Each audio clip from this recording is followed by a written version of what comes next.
Raghu sir Raghav sir ಎಲ್ಲರದ್ದು video ಕೊಡು ಅಂತ ನಮ್ಮ ಹತ್ರ ಕೇಳ್ತಾರೆ.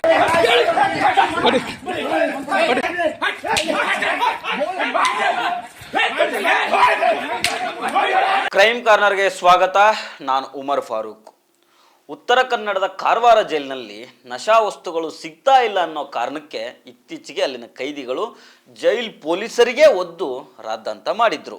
ಇದಾದ್ಮೇಲೂ ಕೂಡ ಅಲ್ಲಿ ಗಲಾಟೆಗಳು ಕಡಿಮೆ ಆಗಿಲ್ಲ. ನಶಾ ವಸ್ತುಗಳಿಗೋಸ್ಕರ ಅಲ್ಲಿನ ಕೈದಿಗಳು ಟಿವಿ ಹೊಡೆದು ಜೈಲಿನ ಇತರ ವಸ್ತುಗಳಿಗೆ ಹಾನಿ ಮಾಡಿರೋ ಘಟನೆ ನಡೆದಿದೆ. ಮಂಗಳೂರಿನಿಂದ ವರ್ಗಾವಣೆಯಾಗಿದ್ದ ರೌಡಿಗಳ ಭಾಷೆಯಲ್ಲಿ ಕಮಾನ್ ಎತ್ತೋದು ಅಂತಾರೆ ಇದಕ್ಕೆ. ಮಂಗಳೂರಿನಿಂದ ಕಮಾನ್ ಎತ್ಕೊಂಡು ಕಾರವಾರಕ್ಕೆ ಬಂದಿದ್ದ ರೌಡಿಗಳು ಜೈಲಿನಲ್ಲಿ ನಶೆ ಬೇಕು ಅಂತ ಗಲಾಟೆ ಮಾಡಿದ್ದಾರೆ.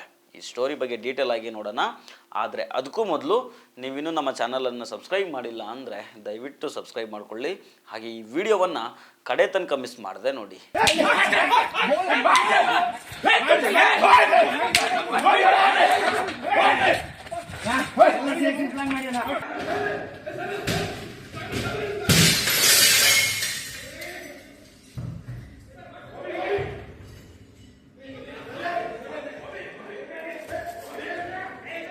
ತಂಬಾಕು ಕೊಟ್ಟಿಲ್ಲ ಅನ್ನೋ ಕಾರಣಕ್ಕೆ ಜೈಲು ಸಿಬ್ಬಂದಿ ಮೇಲೇನೆ ಇತ್ತೀಚೆಗೆ ಹಲ್ಲೆ ಮಾಡಿದ ಘಟನೆ ಕಾರವಾರ ಜೈಲಿನಲ್ಲಿ ನಡೆದಿತ್ತು. ಇದೀಗ ಮತ್ತೆ ಮಾದಕ ವಸ್ತು ಕೊಟ್ಟಿಲ್ಲ ಅನ್ನೋ ಕಾರಣಕ್ಕೆ ಅದೇ ಗ್ಯಾಂಗ್ನ ಮತ್ತಿಬ್ಬರು ಪುಂಡರು ಜೈಲಿನ ಟಿವಿ ಹೊಡೆದು ದಾಂಧಲೆ ಮಾಡಿದ್ದಾರೆ.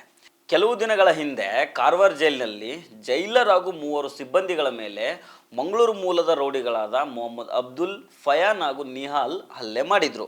ಆ ವಿಡಿಯೋ ಕೂಡ ಸಿಕ್ಕಾಪಟ್ಟೆ ವೈರಲ್ ಆಗಿತ್ತು. ಒಬ್ಬ ಅಂತೂ ಪೊಲೀಸರಿಗೆ ಜಾಡಿಸಿ ಒದಿತಾನೆ. ಡೋರ್ ಗ್ಲಾಸ್ನ ಪುಡಿ ಪುಡಿ ಮಾಡಿ ಅದರಿಂದ ಚುಚ್ಚೋ ಪ್ರಯತ್ನಗಳನ್ನು ಕೂಡ ಮಾಡಿದ್ದಾರೆ. ಸಿಕ್ಕಾಪಟ್ಟೆ ಭಯ ಹುಟ್ಟಿಸೋ ರೀತಿ ಇತ್ತು ಆ ವಿಡಿಯೋ. ಈಗ ಅದೇ ಗ್ಯಾಂಗ್ ಅಂದರೆ ಮೊನ್ನೆ ಪೊಲೀಸರಿಗೆ ಹೊಡೆದ್ರಲ್ಲ, ಅದೇ ಗ್ಯಾಂಗ್ನ ಕಬೀರ್ ಮತ್ತು ನೌಶಾದ್ ಜೈಲಿನಲ್ಲಿ ಗಲಾಟೆ ಮಾಡಿದ್ದಾರೆ.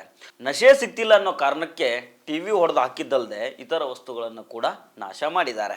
ಈ ಘಟನೆಯಾದ ಬೆನ್ನಲ್ಲೇ ಕಾರವಾರ ಸಿಟಿ ಪೊಲೀಸ್ ಸ್ಟೇಷನ್ನಿನ ಸಿಬ್ಬಂದಿಗಳು ಸ್ಥಳಕ್ಕೆ ಬಂದು ಪರಿಸ್ಥಿತಿಯನ್ನು ತಮ್ಮ ನಿಯಂತ್ರಣಕ್ಕೆ ತೆಗೆದುಕೊಂಡಿದ್ದಾರೆ.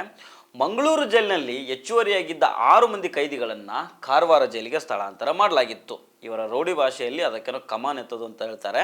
ಹಾಗೆ ಕಮಾನ್ ಎತ್ತಿಸ್ಕೊಂಡು ಬಂದಿದ್ದ ಮಂಗಳೂರಿನ ಕೈದಿಗಳೇ ಈಗ ಕಾರವಾರ ಜೈಲಿನಲ್ಲಿ ದಾಂಧಲೆ ಎಬ್ಬಿಸಿದ್ದಾರೆ. ಈ ಕೈದಿಗಳು ಡಕಾಯಿತಿ ಸೇರಿದಂಗೆ 12ಕ್ಕೂ ಹೆಚ್ಚು ಕೇಸ್ಗಳಲ್ಲಿ ಆರೋಪಿಗಳಾಗಿರ್ತಾರೆ.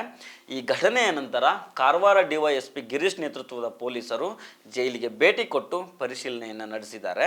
ಜೈಲಿನ ಭದ್ರತೆಯನ್ನು ಹೆಚ್ಚಿಗೆ ಮಾಡೋದರ ಬಗ್ಗೆಯೂ ಚರ್ಚೆ ಮಾಡಿದ್ದಾರೆ. ಈ ಕೈದಿಗಳು ಈ ಮೊದಲು ಮಂಗಳೂರು ಜೈಲಿನಲ್ಲಿಯೂ ಕೂಡ ಇದೇ ರೀತಿ ದಾಂಧಲೆ ಮಾಡಿದ್ರಂತೆ. ಈಗ ಹುಬ್ಬಳ್ಳಿ ಧಾರವಾಡ ಪೊಲೀಸ್ ಕಮಿಷನರ್ ಆಗಿದ್ದಾರಲ್ಲ ಎನ್ ಶಶಿಕುಮಾರ್, ಅವರು ಮೊದಲು ಮಂಗಳೂರು ಕಮಿಷನರ್ ಆಗಿದ್ದರು.